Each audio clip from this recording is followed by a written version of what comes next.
Nerd de novo, e hoje finalmente temos um vídeo que não é sobre Hazbin Hotel, bem, mais ou menos. Na verdade, é falando sobre algo que facilmente poderia ser dos criadores de Hazbin ou Reluva, por isso eu queria falar aqui. Assim como Hazbin é um desenho que consegue apelar para todas as minhas fixações da maneira certa. Horror psicológico, fantasia, mitologia, discussões sobre a moralidade do ser humano, tudo me atinge bem no coração e no estômago, de certa forma. Sério, é uma animação bem perturbadora, não assiste se você se sentir incomodado com sangue ou com tripas ou qualquer coisa assim. Eu tô falando da animação To The Blink, do canal Spare Flash.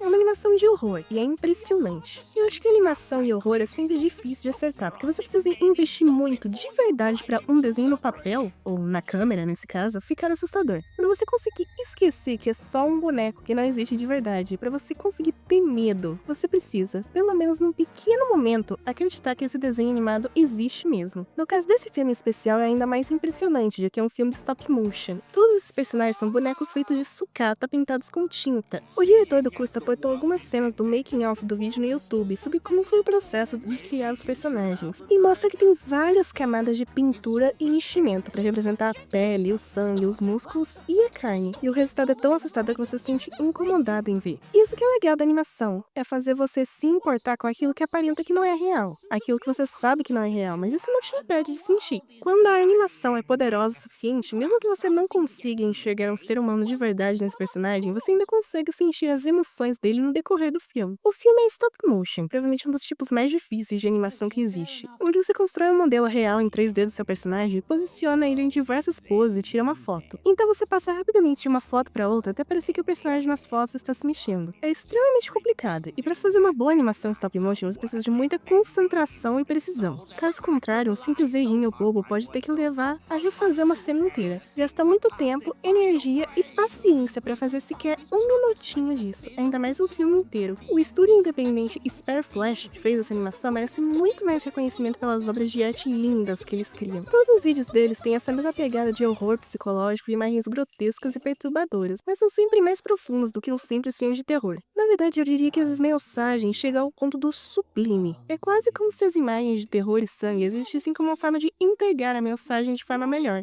As animações são explícitas, mas não são só por valor de choque. O terror aqui é uma ferramenta para sensibilizar o espectador para a história que o vídeo quer passar. A animação To The Blink não é diferente.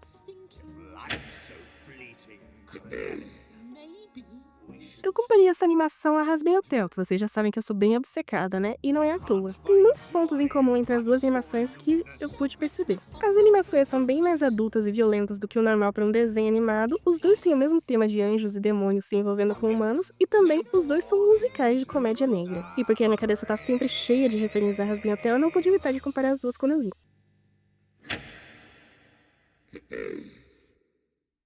Everything was rightly placed for you to give the world a taste of purity and harmony and something rather sweet.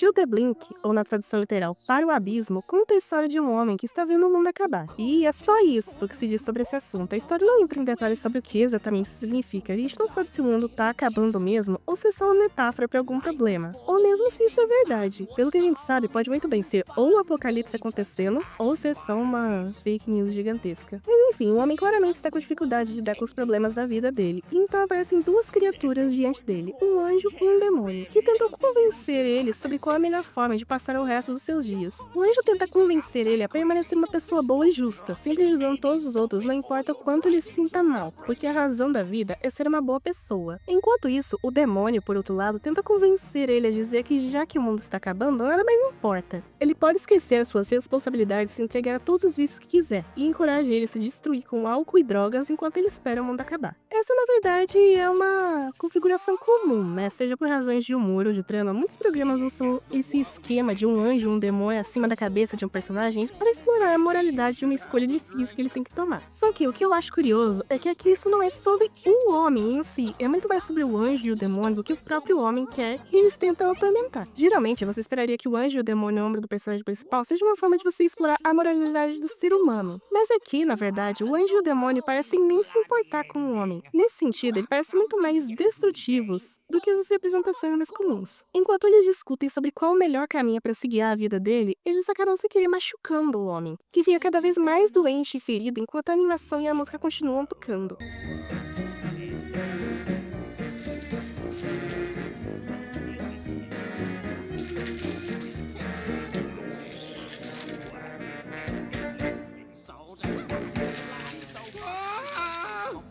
Mas nenhum deles se importa com isso, mostrando que apesar de parecer quererem só ajudar ao homem sobre a sua dúvida existencial, na verdade, os dois só querem ganhar a discussão entre eles. Eles não se importam de verdade qual é a melhor forma de ajudar. Eles só querem provar que estão certos, mesmo às custas da saúde e bem-estar do homem, que, como eles cantam, fica cada vez mais perto do abismo. It's all perspective. It's objective. That's effective. Stop it, or you'll drive into the ring. As brigas entre o anjo e o demônio ficam tão ruins que eles metaforicamente e literalmente destroem o homem, que vai ficando cada vez mais machucado com o passar da animação. Chega ao ponto que eles nem mesmo se importam mais com o homem. Eles só ficam focados neles mesmos, literalmente. Quando chega ao final do curta-metragem, os dois vão se aproximando cada vez mais. Parece que quanto mais eles se afastam do homem, mais eles se aproximam de si mesmos. E, pra nossa surpresa, os dois, que só ficaram brigando durante toda a história, se sentam juntos, lado a lado, enquanto falam dos próprios sentimentos de inadequação e impotência contra o mundo, e se dão as mãos.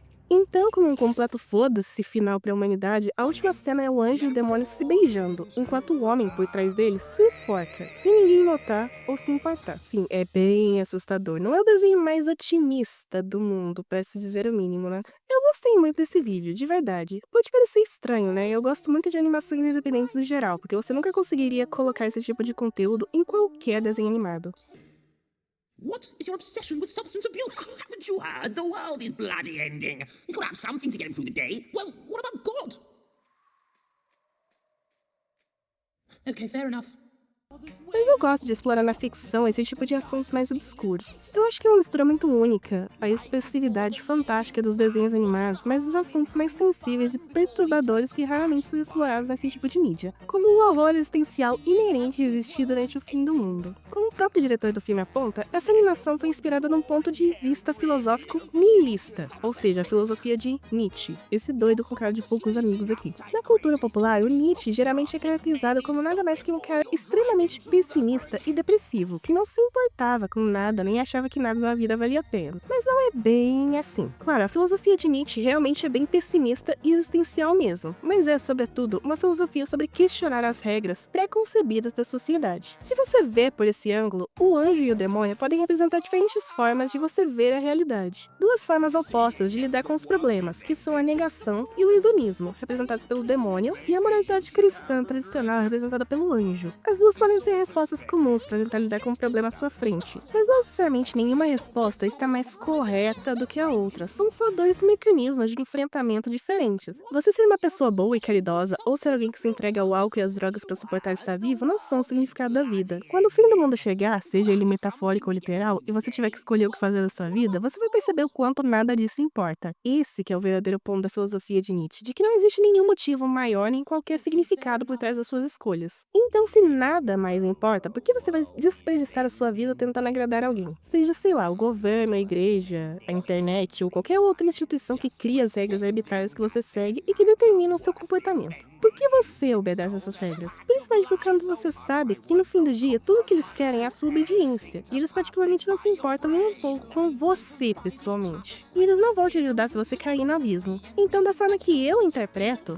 é que os personagens são só metáforas para diferentes filosofias, diferentes mecanismos de enfrentamento. Eles representam atitudes que você pode usar para enfrentar a vida e resolver os seus problemas. E você, como vive a sua vida? Você é mais do time do anjo de tentar resolver as coisas de forma tranquila e honesta, ou você é que nem o demônio, tá? Do time do foda-se tudo? Eu costumo ser muito 8 ou 80, às vezes eu me esforço muito pra chegar lá e às vezes só taco tudo pro alto. De qualquer forma, se o anjo e o demônio representam as filosofias opostas, o fato de Efraim se beijarem enquanto o homem morre pode representar o quanto as duas filosofias realmente não se importam, já que essa espécie de luta infinita entre o que é certo e o errado, entre o que você quer fazer e o que você precisa fazer, acaba só servindo pra te enlouquecer, literalmente. O fato do homem se matar no final e nenhum deles se importar pode simbolizar o resultado pode ficar tão dividida entre as diferentes escolhas que você precisa fazer durante a vida, especialmente nos momentos difíceis, que você só simplesmente desiste de tudo. Talvez não de maneira tão drástica assim, né? Pelo amor de Deus. Mas eu falo desistir no sentido de que você fica tão indeciso, tão preso nas escolhas que você tem à sua frente, que você acaba não fazendo nada, você para de seguir em frente. É um paradoxo onde, quanto mais importante for pra você seguir em frente e escolher um caminho, mais vontade você sente de ficar só parado no lugar. Existe um conceito chamado paralisia da escolha, cunhado pelo psicólogo Barry Schwartz, e tomara que eu tenha falado esse nome certo. A paralisia da escolha é quando você tem uma decisão que você acha tão difícil de escolher, porque tem muitas opções, porque você tem medo de escolher errado, porque as consequências são muito grandes, ou por qualquer outra razão, você tem tanto medo de escolher que acaba não escolhendo nada. Fica tão ansioso e indeciso com tudo que acaba só ignorando a escolha ou simplesmente não decidindo. E isso acaba levando a perder possibilidades, né? Porque se você escolhesse, você poderia pelo menos ter alguma chance de escolher bem e viver uma vida sem arrependimentos. Como disse o escritor Atsushi Nakajima, um escritor que eu gosto muito, nunca me arrependi das coisas que eu fiz, apenas das coisas que não fiz, porque não quero arrependimentos. Então, enquanto pode até que seja potencialmente verdade que a moralidade e os costumes que nos levam a agir de certa forma sejam baseados em nada, e essas regras todas sejam só, sei lá, uma mentira contada pelo Estado Paralelo, ou os Illuminati, ou o que for, pelo menos essas fantasias te dão uma sensação de controle, te dão uma noção de um caminho na vida, que pode, se nada mais, te dar uma ilusão de que existe certo e errado, que você sabe o que precisa fazer pra viver uma vida boa, que pode talvez não ser a verdade, que pode talvez estar errado, mas pelo menos não te leva para a beira do abismo.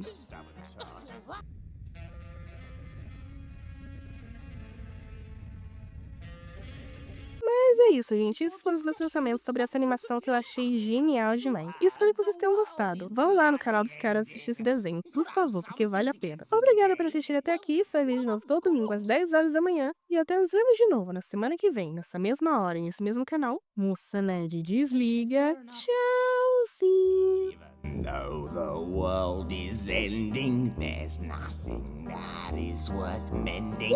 Everyone is just pretending that their lives are worth defending. You've been sold a pack of lies, so mark my words, don't compromise. Do anything to pacify your brain.